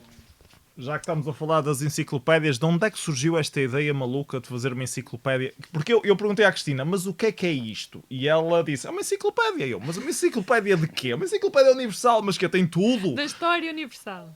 E se calhar, Afonso, tu és a melhor pessoa para responder a isto. O que é que isto tem exatamente? São 7 volumes a falar de quê? De tudo o que te veio à cabeça? Sim, é como uma enciclopédia, portanto fala de tudo. Mas a ideia surge a determinada altura. Aliás, foi a primeira coisa que eu escrevi, foi o primeiro volume da enciclopédia. Não foi a primeira coisa que publiquei, mas foi a primeira coisa que escrevi. E na altura escrevi uma série de textos soltos, nessa perspectiva de criar uma história alternativa, uma história que nunca aconteceu, ainda que baseada no mundo que conhecemos, portanto poderia ter acontecido, poderiam ser factos, mas não são. E às vezes escrevo-os de uma maneira mais ou menos labiríntica. Às vezes algumas coisas são verdade, mas são mal atribuídas a quem as disse. Outras vezes determinada coisa aconteceu, mas não aconteceu com aquela pessoa, por exemplo. E por aí fora. Outras vezes atribuo também coisas inventadas por mim a determinadas pessoas. Por exemplo, posso ter, como disse Dostoiévski, e eu nunca disse nada daquilo. Outras vezes pode ser que tenha sido Tolstói e eu digo que foi o Máximo Gorki. Isto lembra-me... Então, Muito bom. Isto lembra-me uma bibliografia falsa e por aí fora. Portanto, é tudo uma biblioteca construída. O que não é muito diferente da maior parte... Uma biblioteca, uma enciclopédia. O que não é muito diferente da maior parte das enciclopédias, porque elas vão ficando obsoletas com o tempo. Se nós lemos hoje a Diderot e d'Alembert, muitas das coisas que aparecem lá parecem ficção. E algumas são de facto ficção. Isto lembra-me um bocado... Havia a Wikipédia, não é? E a dada altura, isto no início dos anos 2000... havia um counter-Wikipedia onde só tinha fatos errados sobre alguma coisa. Portanto, tinhas lá Michael Jackson e só dizia coisas completamente erradas sobre o que é o Michael Jackson. É tipo um counter-Wikipedia. Portanto, lembra-me um bocado desse conceito. Neste caso, eu não estou muito preocupado com as pessoas que de facto existiram. Normalmente eles são umas muletas para eu contar a história de uma pessoa inventada. E depois há Mas outra a história da enciclopédia tenta criar um mundo próprio ou tenta focar em alguma personagem? Sim, tem personagens que são recorrentes, que aparecem várias vezes, que são uma espécie de referência, um pouco como nós temos no mundo uma série de referências. Quando falamos em literatura, há 3 ou 4 nomes que surgem imediatamente na nossa mente, ou citações... E a enciclopédia também funciona dessa maneira. E há também, às vezes, citações erradas das próprias pessoas. Houve uma vez, até agora foi a única pessoa que detectou isso, que me perguntou: numa das enciclopédias há alguém que fala numa cerejeira de um santo muçulmano, que nasceu quando o santo muçulmano foi enterrado. Mas depois, noutra altura, fala-se de uma meixeira ou um pessegueiro, já não me lembro. E eu disse, isso é exatamente o que acontece na história, porque há muitos relatos diferentes das coisas. E eu fiz esse tipo de coisa de... Mas foi de propósito ou foi gralha Não, faço esse tipo de coisa de propósito, sim. Okay, e, portanto, a enciclopédia tem erros que eu coloco de modo a tornar aquilo muito mais credível, por um lado, mas menos verosímil, porque os leitores aceitariam menos se conhecessem aqui esses volumes todos. Tornava-se um bocado aborrecido, se calhar, também. Não sei, mas eu confesso que ainda não li, portanto não sei. Mas estou a ficar bastante mais curioso do que eu gostava. Enquanto exercício, para mim é uma coisa muito bonita, porque é um elogio,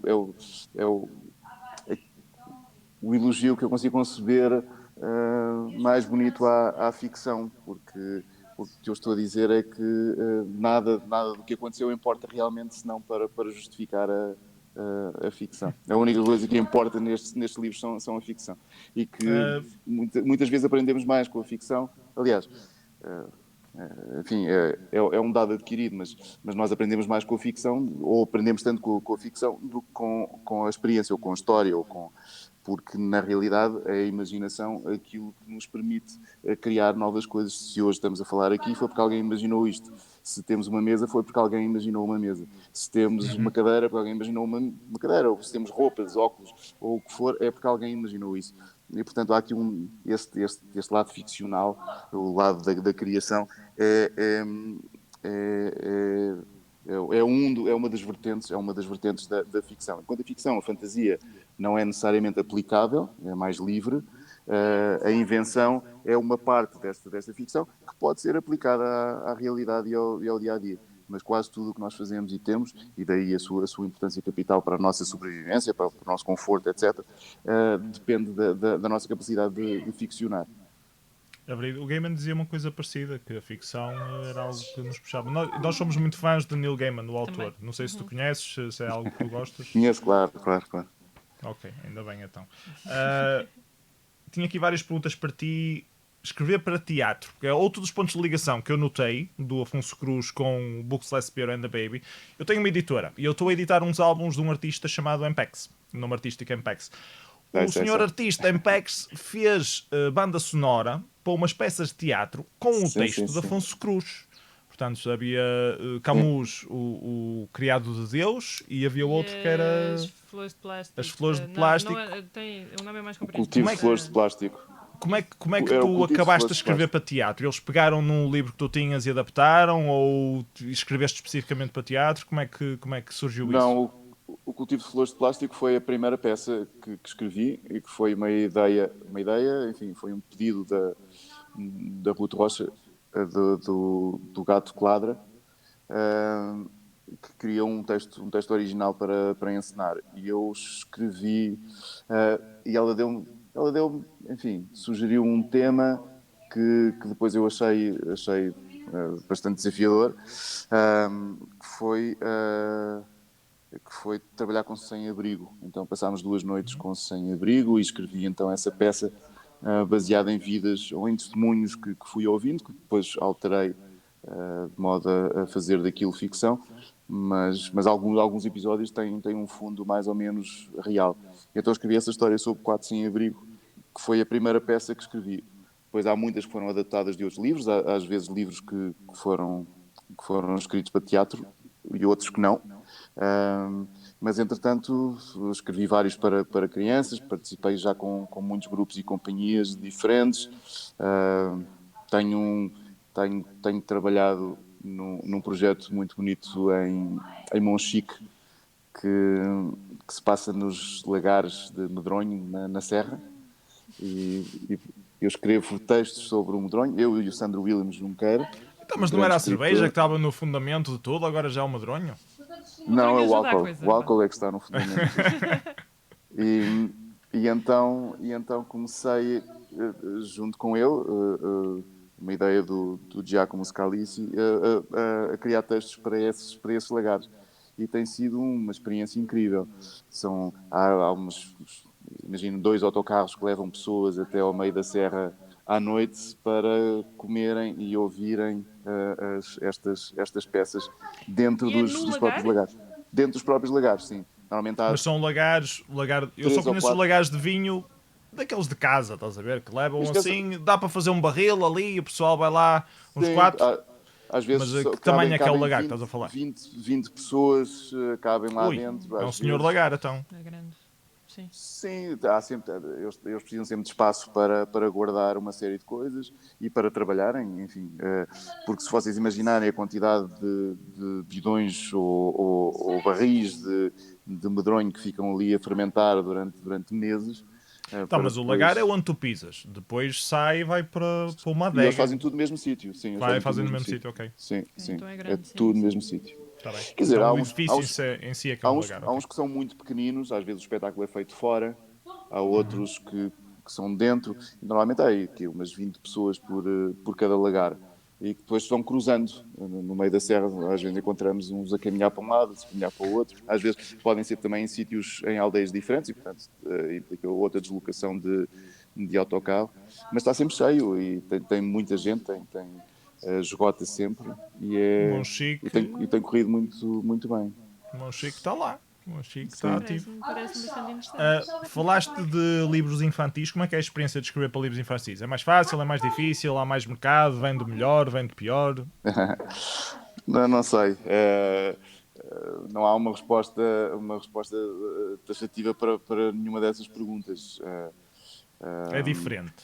Não, porque tu fazes Sim, 2 coisas. é Tu diferente. escreves, mas também ilustras Sim. histórias de outros autores. O que se passa normalmente nos livros ilustrados é que são mais pequenos do que os livros. Normalmente são mais pequenos do que os livros, do que um livro escrito. Mas também Ou a só. ilustração demora mais tempo a fazer, normalmente. Não necessariamente, também depende do tipo de ilustração e do teu tipo de trabalho. Por vezes, isto é um pouco como o Leonardo da Vinci demorava 12 anos a pintar um quadro e o Van Gogh pintava Só 3 ia numa lá uma vez manhã, por não é? dia, uma horita, depois é Exato, normal que dure exato. tantos anos. Mas é diferente. Eu passo muito mais tempo com o romance do que passo com o livro ilustrado. E por esse motivo há aqui uma diferença grande à partida. E normalmente um livro ilustrado depende também muito do conceito para mim não para todos os escritores. Agora está a perder-se muito isto, e em certa medida ainda bem que não é só isto, porque antes o que acontecia é que havia um conto, o escritor escrevia um conto, e esse conto era ilustrado e era publicado para crianças. E hoje em dia os livros não são bem assim. A maior parte, se calhar, dos livros e se calhar das editoras mais interessantes, não são livros que partem de um simples conto. Eles partem de um conceito, de um tema, e depois esse conceito, esse tema é trabalhado, e pode ser trabalhado com uma história com os moldes mais ou menos clássicos, mas também pode ser completamente fragmentária, pode ser só uma frase, pode ser só podem ser livros silenciosos. Há aqui muitas maneiras depois de trabalhar esse conceito ou esse tema. Portanto, calculo que o mais difícil seja então ter essa premissa inicial que justifique a existência desse livro. Isto no meu caso. Se for um conto é diferente, como dizia. Um conto é outra coisa. Não preciso dessa premissa tão sustentada em si própria. E, portanto, pode viver um pouco da literatura, do tipo de coisa que se escreve depois. Mas eu gosto muito destes livros de conceito. Criar um conceito e, a partir dessa premissa, fazer um livro. Por exemplo, quando estávamos a falar desse esse primeiro capítulo da história de Natal do Para Onde Vão os Guarda-Chuvas, a minha ideia era mostrar uma história de Natal normalíssima. Ou seja, escrever uma história de Natal normalíssima, que o Pai Natal vive no Polo Norte, tem uma fábrica de brinquedos, etc, etc, etc. E o que eu ponho nas imagens, e estou a dizer isto porque este livro vive desse conceito, o que eu coloco nas imagens são imagens do Paquistão, neste caso, em que em vez do Pai Natal temos um empresário a comprar, ou que tem uma fábrica de brinquedos no Paquistão, e a sua colorida fábrica de brinquedos. Quando digo Pai Natal tem uma colorida fábrica de brinquedos, do qual se orgulha muito. Nós vemos uma daquelas fábricas, e lá dentro tem os seus elfos a trabalhar o dia todo muito felizes, e nós vemos as crianças a pintarem os carrinhos e a fazerem e a construírem brinquedos. E depois, quando digo que o Pai Natal embrulha os presentes, o que se vê são grandes caixas a serem levadas para navios ou para aviões. Depois, quando o Pai Natal levanta voo, eu digo que ele diz um poema às renas para elas conseguirem levantar voo, etc.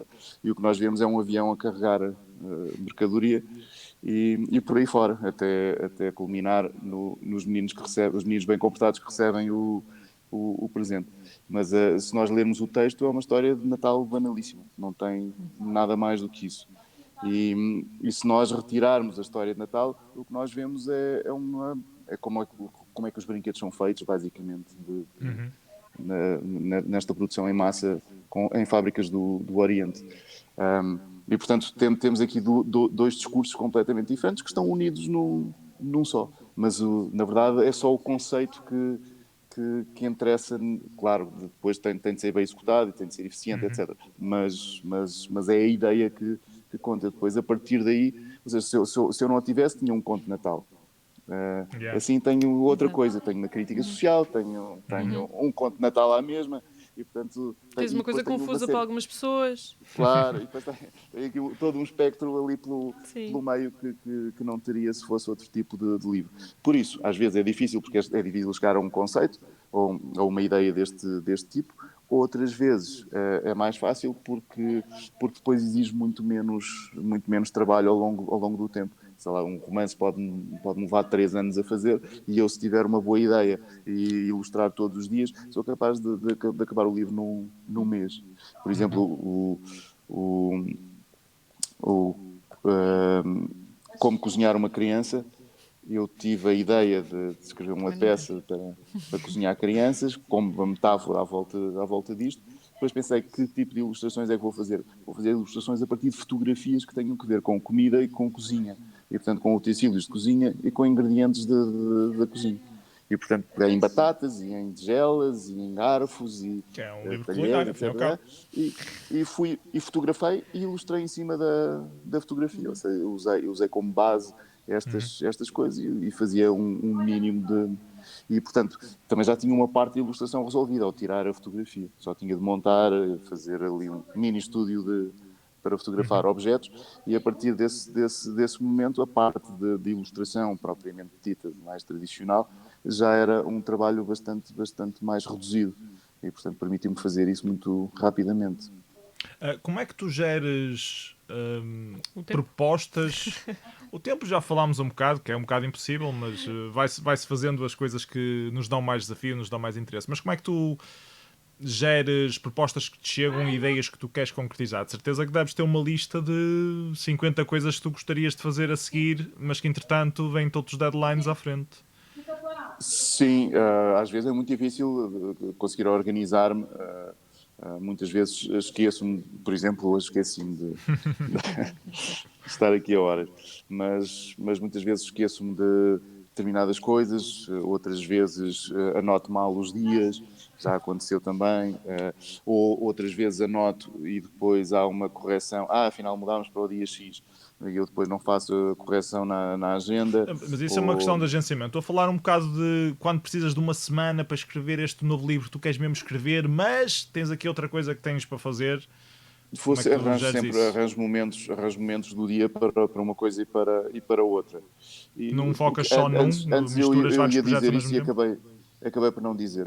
As pessoas acham que o trabalho do escritor é escrever e que passa a maior parte do tempo a escrever. E isso não é verdade. Se eu escrevesse e aproveitasse uma hora daquilo que escrevo por dia, ou seja, se escrevesse uma hora, eu escreveria muitíssimo. E tanto como nenhum escritor alguma vez, ou muito provavelmente algum escritor alguma vez tenha escrito. Por exemplo, se eu escrevesse durante uma hora, provavelmente escrevia, sei lá, 1000, 2000 palavras.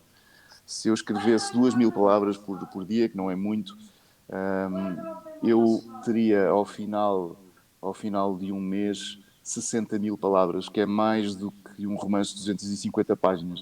E, Mas portanto, essas eu palavras poderia... já revistas ou por rever? Quanto É é que isso que tu eu... revês? É aí que estás a querer chegar. É isso que eu queria dizer. Bom, mas a revisão também não é tudo. Ou seja, mesmo que demorasse o dobro do tempo depois a rever, ou seja, um tempo a escrever e um tempo a rever, e vamos imaginar que em 6 meses eu escrevia 6 romances e depois passava os outros 6 meses a rever esses romances, mesmo assim eu publicava 6 romances por ano. E, portanto, é muitíssimo. E, portanto... Não, isso não acontece. O que acontece no meu caso é que passo muito tempo a ler, passo muito tempo a escrever outras coisas que não têm que ver com os livros que me pedem, ou seja um texto para aqui, seja uma crónica para ali, seja um prefácio, um folheto, uma coisa qualquer. Vou aceitando algumas, vou recusando outras, inevitavelmente, mas dedico-me a isso uma parte do dia. Por exemplo, se eu escrever uma hora para a crónica, provavelmente não chega, mas no dia seguinte já consigo rever, e portanto se tiver mais uma hora no dia seguinte e mais uma hora no terceiro, já dá 3 horas e provavelmente já é possível entregar uma crónica com que me sinta Já que estamos a falar de crónicas satisfeito. aleatórias que te pediram, temos aqui uns quantos que vamos aproveitar para mostrar, que são os que nós temos cá em casa. Não sei se tens alguma... Se quiseres comentar brevemente o que é que achaste deste projeto em particular. Esse projeto e esse livro ficou incrível. Acho Este que é gostei bastante, por acaso sim, gostei bastante. Está lindíssimo. Um grande design da Marta, creio. Marta Madureira.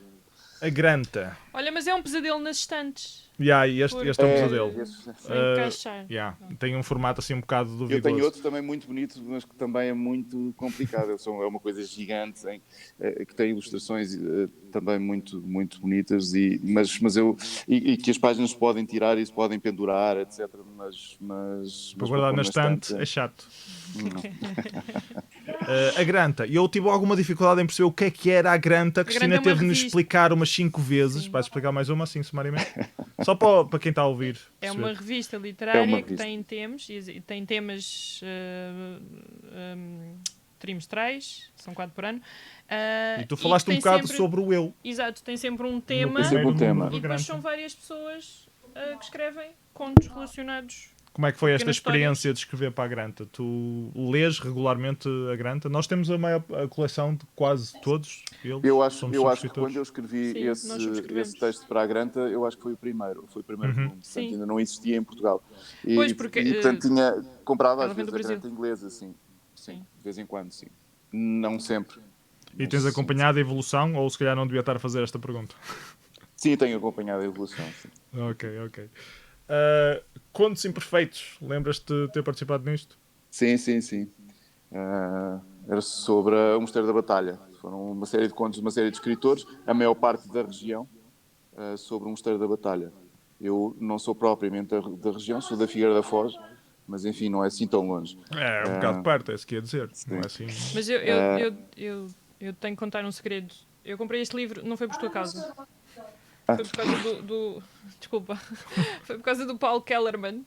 Que eu, na altura comecei a ler. Sim, comecei a ler e então deparei-me com este e comprei este por causa dele. E já chegaste a ler esse livro? Ainda não. A Cristina tem um bocado... Tu com a livraria que tens, se calhar deves ter o mesmo problema.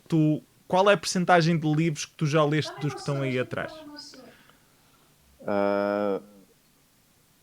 Não faço a mínima ideia. É que nós deste... Há de ser para aí quê? 35%? Nem não isso. Faço a mínima ideia. Eu tenho... Isto aqui é uma amostra reduzida da minha sala. Isto também é uma amostra reduzida do nosso estúdio. E o que acontece é que eu tenho muitos livros de consulta, tenho muitos livros que eram do meu pai, por exemplo, também.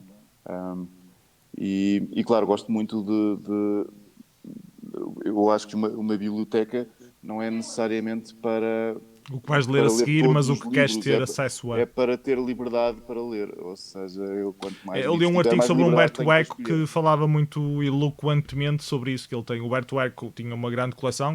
Acho que ele faleceu agora com a Covid, não foi? Não, isso foi o Sepultura. Não. Estás a baralhá-los. O Eco ainda está vivo? Ok. Não, o Eco não. O Eco também já morreu, mas não foi do Covid. Ok, certo. Ele está morto, isso é que importa. Acertei essa parte. Coitado do Eco. Eu gosto muito do Humberto Eco e li essa entrevista em particular onde ele tinha uma enorme biblioteca e dizia que eu nunca vou ler os livros todos que tenho, mas gosto de saber que tenho acesso a eles porque é o conhecimento que eu quero alcançar. Claro, e se tiverem curiosidade, está ali, vou ali e pego nele. O último livro que nós temos aqui para mostrar de coletâneas onde participaste é a Antologia do Fantasporto. Tu eras visitante regular do Fantasporto ou só calhou? Por acaso, não. Eu ia, porque eu vivia no Porto, portanto fui várias vezes ao Fantasporto e encontrei lá muito cinema interessante. Conta lá como é que acabaste a participar nisto, então. Fui convidado para escrever um conto de ficção científica. Não é muito a tua onda, a ficção científica, pois não? Mais ou menos, depende, enfim, normalmente as pessoas... Costumas escrever ficção, mas não com muita cientificidade por trás, se estou correto no que estou a dizer? Nem tem que ver muito com... Porque, na realidade, a enciclopédia da história universal insere-se na fantasia. E a fantasia, assim como a ficção científica, são mais ou menos, fazem parte da mesma família. Ou seja, a ficção científica é uma parte da fantasia. Portanto, eu já tinha alguns artigos em revistas dedicadas ao tema, precisamente, deste tipo de literatura fantástica.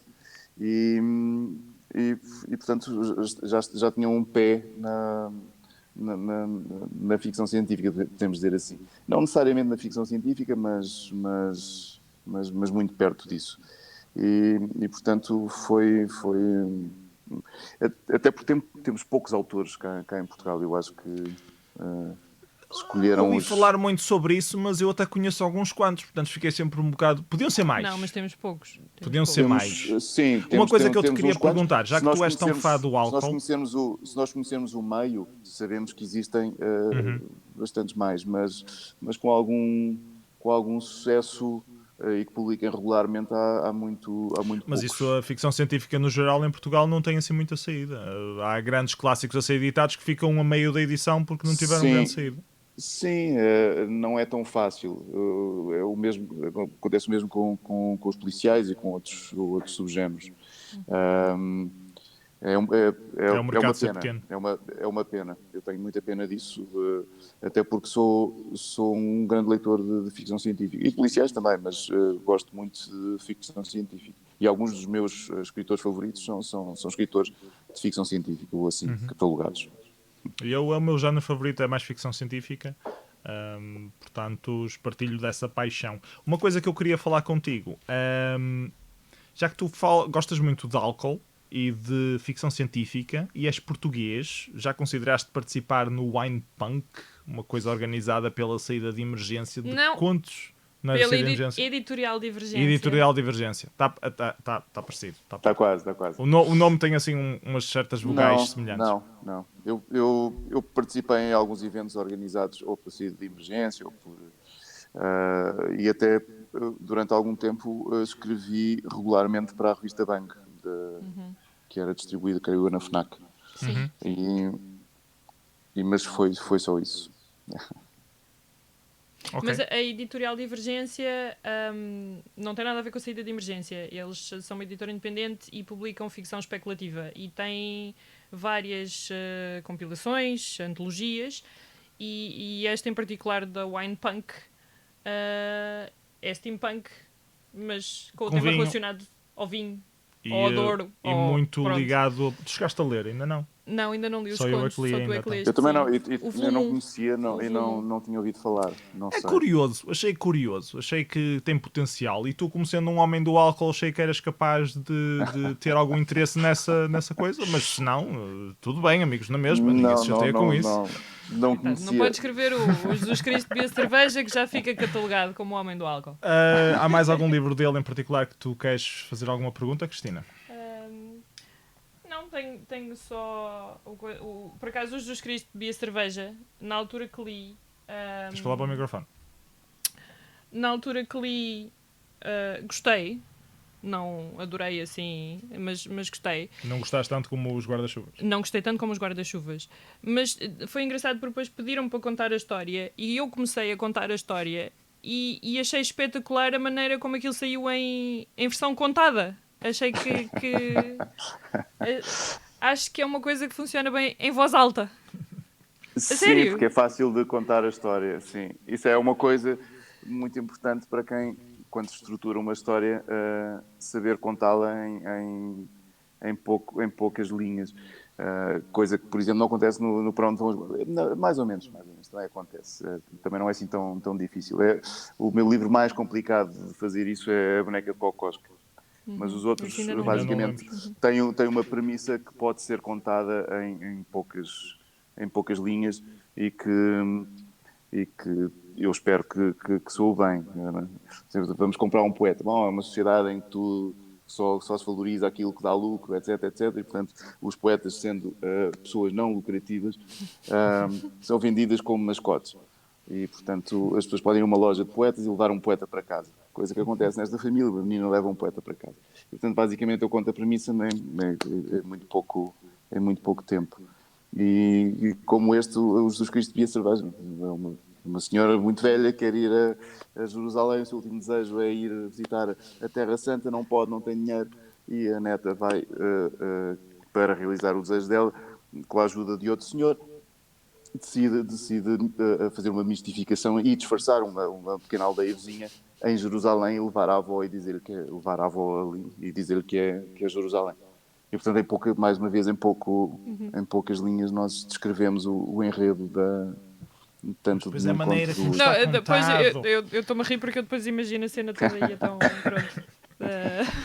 Funciona muito última melhor depois. pergunta que eu tinha aqui para ti, para concluirmos, que já há 1h30 que estamos aqui E na esta? conversa. Duas perguntas que ainda temos aqui. Bem me parecia. O primeiro é conselhos para novos escritores. Como é que tu entras? Como é que encontras a tua editora? Como é que arranjas algum representante? Como é que não és chulado pelas editoras? Tens alguns conselhos a alguma pessoa nova que tenha escrito um par de textos e que queira editar, mas que tenha um bocado medo de estar a escrever para os outros ganharem dinheiro? Eu não sei se inicialmente ninguém ganha dinheiro, a menos que seja enfim, que seja um fenómeno à partida, mas ninguém consegue calcular isso, porque se fosse possível calcular isso, haveriam fenómenos à partida sempre.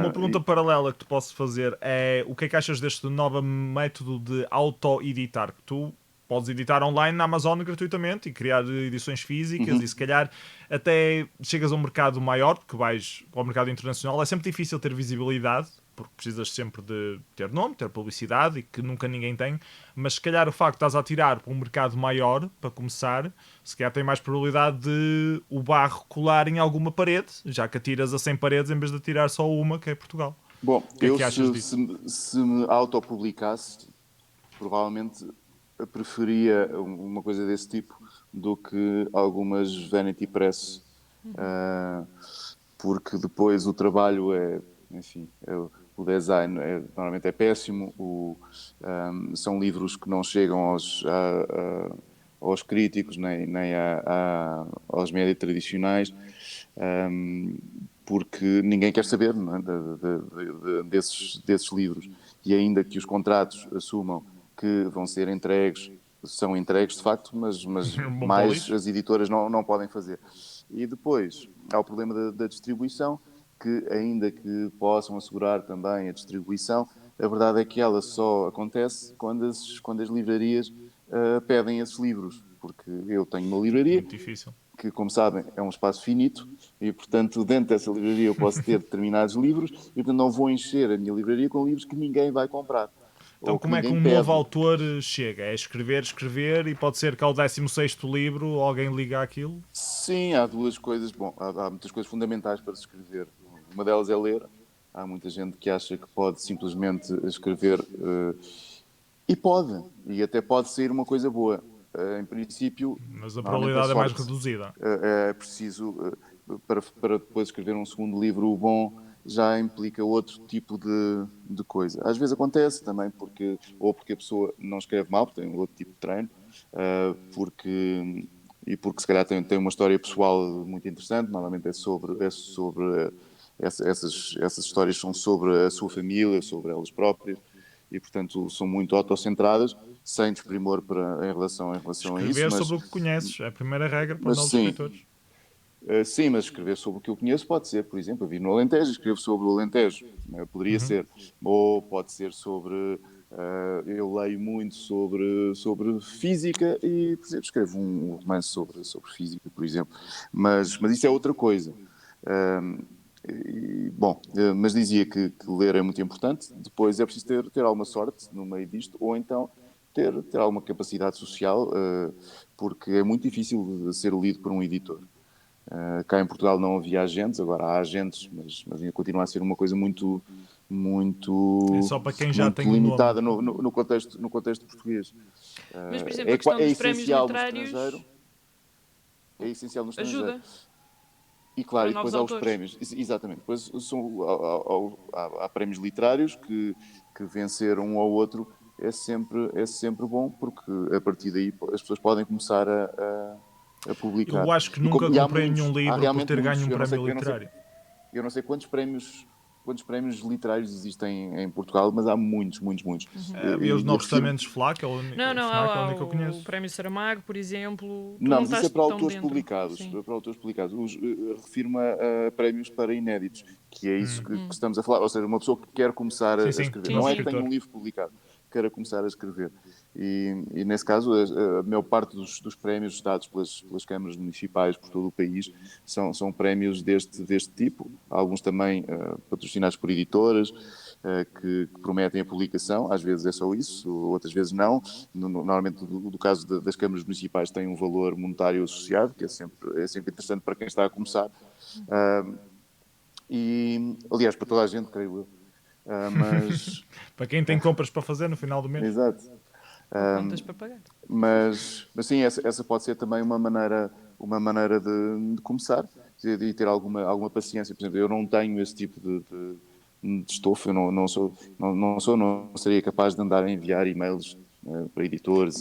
Como é que e tu chegaste à fazer coisa? esse Já agora podemos trabalho. falar nisso. Como é que tu Mas há pessoas entraste que no têm mundo editorial? essa predisposição social que eu não tenho, e portanto não faz parte meu caráter, do meu feitio.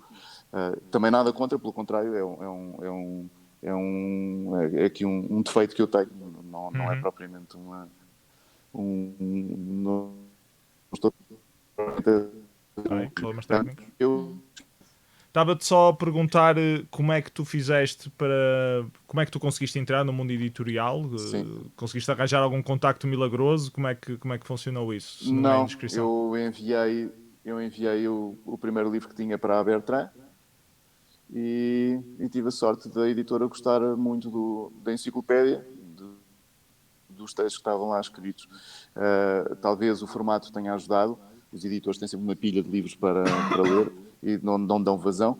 E claro que muitas vezes passam 5, 6 meses e enviam uma carta para o Forma a dizer: bom, gostamos muito, não é a nossa linha editorial, boa sorte, etc. O que acontece com um livro como a enciclopédia é que são pequenos textos, ou seja, é provável Mais fácil, mais acessível. que a editora tenha lido um texto pequenito, tenha gostado e, portanto, não tem de ler um romance e portanto, porque às vezes também funciona ler uma parte de um romance, nós percebemos que está bem escrito e, portanto, se calhar vale a pena investir no romance inteiro. Mas há muitos romances que vivem da história e que são muito bons pela história que têm e não necessariamente pelo trabalho da linguagem. E, portanto, nós não encontramos numa página algo que nos diga: não, isto realmente é um grande livro. E pode ser um grande livro.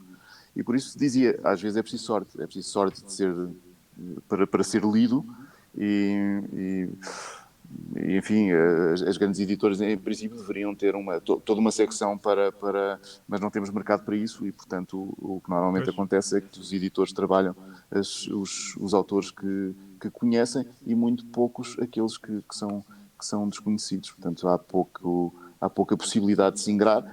Há essa questão dos prémios, que podem ajudar a que isso aconteça. Há também determinadas profissões que, pelas suas características, estão mais próximas das editoras e, portanto, às vezes conhecem-se pessoalmente e, portanto, torna a coisa mais simples. Para uma pessoa, por exemplo, como eu, que venho de um mundo completamente diferente, em que ir de paraquedas na literatura, não tinha nada disso e, portanto, tive mesmo de contar com a sorte. E também não tive prémios, ou seja, só depois de publicar é que recebi o meu primeiro prémio. Com a Enciclopédia da História Universal, precisamente, em 2009. Comecei a publicar em 2008. E portanto, foi uma coisa que aconteceu antes. E, por exemplo, os livros de Devorado ao Meu Pai, que publiquei também nesse ano, exatamente, 2009. Sim. Temos. Quando eu recebi a notícia da publicação, passado um mês, mesmo, e foi posterior à decisão da publicação. Eu queria só perguntar se tu fazes alguma organização dessas estantes que tens aí por trás ou se é completamente aleatório. Porque há quem organize os livros por editoras, há quem organize por nome dos autores, há quem organize por géneros. Só curiosidade, como é que tu fazes a organização das tuas? Organizo pelos livros que estou a ver, pelos livros que quero imediatamente. Ou os livros que são muito importantes para mim, mas não há assim uma organização muito fixa. Ok. Não. Então não tens TBR e rezas que te lembres aonde é que meteste o livro? É isso? Eu lembro-me quase sempre de onde é que estão os livros. Nós não. E, portanto, alguém me pede um livro e eu encontro em poucos minutos. Okay. Eu já me lembrei melhor, agora está cada vez pior. Mas, sim, eu tenho, nesse aspecto, tenho uma memória visual bastante boa. E portanto, e mais, porque a memória visual não é assim, não é como ter uma imagem guardada no computador que nos aparece na cabeça com os livros todos no sítio, não. É como um processo, um caminho. Eu vejo outro livro e relaciono aquele outro livro que estou a olhar na estante com aquele que estou à procura. Sim, eles estavam juntos, ou estavam perto, ou faziam parte da mesma altura, da mesma secção de livros que ficaram sempre juntos, e por aí fora. E dentro desse registro vou descobrindo os livros que quero encontrar. Sim, senhor. Faz sentido. Vamos aproveitar que temos a ligação em condições relativamente às novelas gráficas. Então nunca fizeste, mas não percebemos muito bem porquê. Qual é que foi o motivo? não fiz porque demora, é preciso uma dedicação muito grande e teria-me de dedicar exclusivamente a isso. E para tal teria de ter outro registro e pensar e planear a minha vida de outra maneira. Poderia escrever para outra pessoa e ilustrar, sim, isso seria possível. Aliás, já esteve muito perto de acontecer e talvez venha a acontecer. Mas possivelmente fazer as duas coisas creio que seja mais difícil. Não quer dizer que não venha a acontecer. Eu cada vez que digo isto na minha vida, depois acabo por fazer Depois isto. volta. E tens alguma coisa que queiras muito fazer que ainda não fizeste? Sei lá, saltar de paraquedas? Já Não, que tens banda, fazes ilustração, fazes peças para sim. teatro, escreves. Não tenho. Eu não faço muitos planos.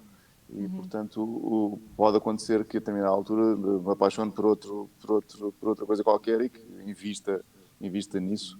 Há aqui uma coisa, por exemplo, que há muitos anos, desde que eu vim para o campo, que penso, como fazer queijo. Tenho alguma dificuldade em comprar leite cru, mas talvez um dia faça queijo também, ou Ou tens fazer. as cabras ou as E há- ovelhas e... Isso não, mas há uma coisa que me fascina muito, até porque eu traduzi um livro do Lars Gustafsson chamado A Morte do Apicultor e, e fascina muito a apicultura e as abelhas Eu suspeito que ele não deve ter e morrido a por própria. picadelas de abelhas. Deve ter morrido de outra causa. Como? Não, Eu, o apicultor. sim, Sim, sim. suspeito que ele não morreu de picadelas de abelhas, que morreu por outra coisa. Não, por acaso não. Morreu de uma doença prolongada. Ok, E acho que está é no todas as perguntas final que da temos. vida. Muito obrigado por ter estado aqui connosco, Afonso. Foi um prazer, um privilégio Obrigado, eu. termos-te perguntado. Aprendi umas quantas coisas Foi um novas. privilégio, sim, sim, sim.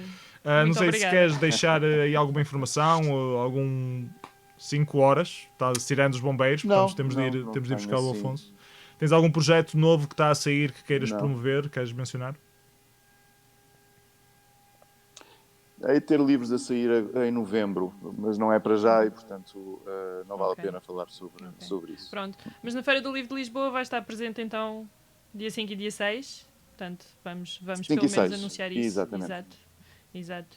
Ahm, nós Eu não já vos vamos envio aparecer para a sessão de autógrafos porque nós temos toda uma logística de transportes públicos que pelo menos andamos a tentar evitar agora nestes dias. fazem muito Ou bem. nestes Sim, tempos, sim, vá. sim.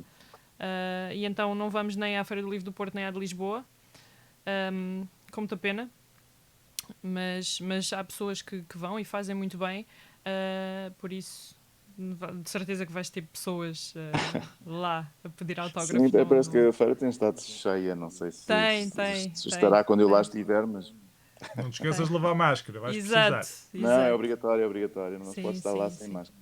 Sim. Mas E há é uma coisa? isso. É isso. Acho que não. Muito obrigado, Obrigada. Então, Afonso. olha, Muito obrigado. obrigado. Prazer conhecer-te. E Continua a força aí com o projeto da autoria. Vais chegar a voltar a fazer filmes de animação ou acho que puseste de parte esse lado da tua vida? não pus totalmente de parte, mas é um trabalho de equipa e a partir do momento em que vivi isolado e que me tenho dedicado quase em exclusividade à escrita e à ilustração, é difícil conseguir arranjar tempo para um projeto desse tipo, que como disse é muito trabalhoso. Um filme, uma curta de animação, pela experiência que tenho e trabalhei mais de 10 anos em animação, às vezes Hoje demora em dia é um 2, bocado mais 3 fácil os anos. processos de animação, com a inovação dos computadores, torna-se um bocado mais, o mundo digital é um Sim, bocado mais simples. Eu noto que sim, os sim, filmes de animação que tu mudou. trabalhaste ainda eram um bocado analógicos. Sim, mudou bastante. Aliás, quando eu vi a mudança a acontecer. Eu trabalhei numa empresa que tinha comprado um primeiro computador que era capaz de fazer um rendering em 2 minutos. Uma coisa assim. E era um computador que ocupava uma sala, tinha 2 pessoas para manejar o computador. Uau! E era impressionante. E claro, passado uns 4 ou 5 anos, eu tinha um PC mais potente do que aquilo.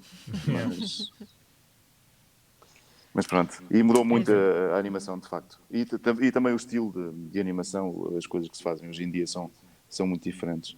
Mas, de qualquer maneira, é como uma novela gráfica, ou seria como uma novela gráfica. Seria sempre uma coisa de dedicação muito trabalhosa, que implicaria, que afetaria inevitavelmente as outras coisas que faço e que neste momento são as coisas mais importantes. Estás mais focado na escrita, nós compreendemos perfeitamente. Ok, muito obrigado por este tempo. Prazer conhecer-te novamente. Espero que a malta aí do nosso canal tenha gostado da entrevista. Não percam o próximo episódio, porque nós também não. Também não. Tchau. Tchau.